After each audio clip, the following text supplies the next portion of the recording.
If we move on to the midfielder, we go back to FCC. Our boys going straight to the moon with Luciano Acosta. First MLS All Star selection between now and his time in DC. The first FCC pick in history, because we're going to the moon. We have to pick somebody, right? 16 goal contributions, tied for the league lead with 10 assists. Sebastian Druisi, an obvious one, leading, if maybe arguable, but leading the MVP. Right, for sure. That's not arguable right now. It can't be, right? Coaches picked Luciano Acosta, Sebastian Druisi voted in. Carlos Hill voted in, 19 matches, 4 goals, which is the same from his MVP campaign last year. 60 key passes, and again, he's tied with Acosta for 10 assists. Coaches pick Hani Mukhtar, another obvious one, the lifeblood of the Nashville SC front attacking line. 26 goals and 17 assists in 50 matches over 2 seasons. Phenomenal attacker, first All-Star selection. Darlington Nagbe, 3-time MLS Cup winner, makes his second appearance and first since the 26th MLS All Star Game against Arsenal FC. Again, that's a tough one to give stats for. He's a different player. He's more of a game controller than a stat padder. So good to see there. Coaches pick as well. Coaches pick Emmanuel Reynoso, up the Loons, because we all love the Loon, but leading Minnesota United with 7 goals and 5 assists. Second All-Star Game selection, and he's in front of his home fans. Very nice. Elise Sanchez from LAFC, one of the best transfers, I think, of all offseason. Finishes our midfielders here. Second All-Star Game, but when you talk about the engine of the LAFC run to Supporter Shield, it's Elise Sanchez. Everything about what LAFC does runs through this guy, defensively breaking up the play, starting counterattacks, and then even having a few attacking contributions himself.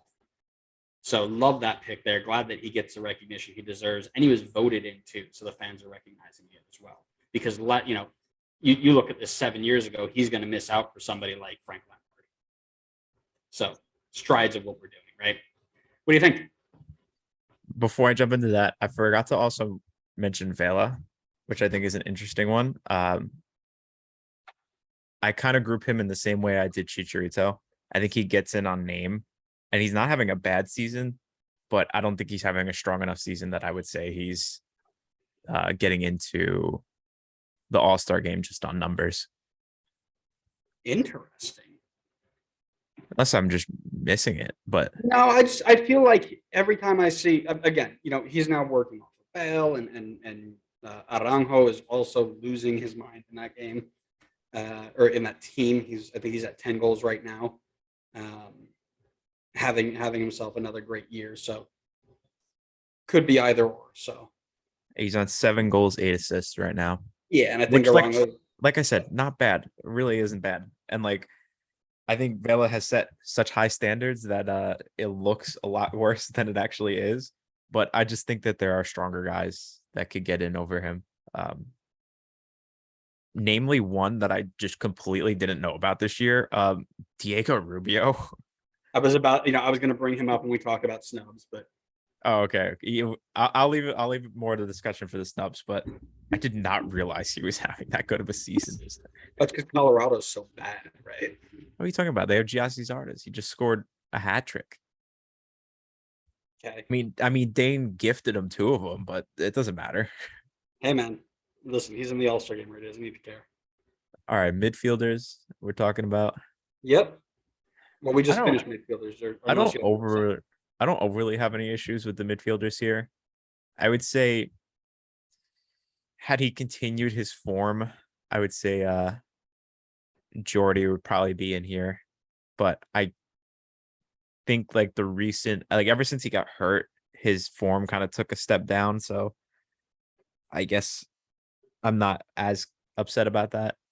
Yeah, I mean, I look at the list of midfielders and there's not really somebody that's jumping out to me as oh my God, how did this person get here?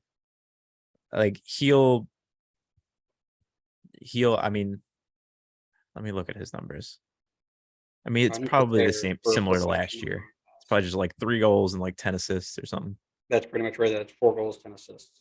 Yeah, which it's exactly like Vela. It's like he's getting in on the name and how he did last year, but his numbers aren't exactly the best to get into the All Star game. Yeah, I like that Illy Sanchez is in there because I think that's like an under the radar one because you're not going to see him on the stat sheet. But from everything I've heard, he's had an awesome year this year. So super happy to see him there. Happy to see Lucci and Hani there. Reynoso as well. Nagby's obviously always going to be a great choice. And I don't know if I missed anybody else in midfield. I think that was everybody though. The fact that Jonathan Osorio has 8 goals this year probably deserves some sort of recognition, but he's not getting in over anybody there. Do you know how 8 many goals. are they all like penalties? No, he ever since Insigne came in, he started running the show. Yeah, good on Jonathan Osorio. Get him on the Mount Rushmore. I mean, I said it early, but I back it. Don't make me. And no, you didn't leave. You left Jonathan Osorio off. No, I put him on. No, you left him off. I put him on. We'll have to review. What? No, I put him on. I left No. Josie off, and you yelled at me for it. No. Wrong.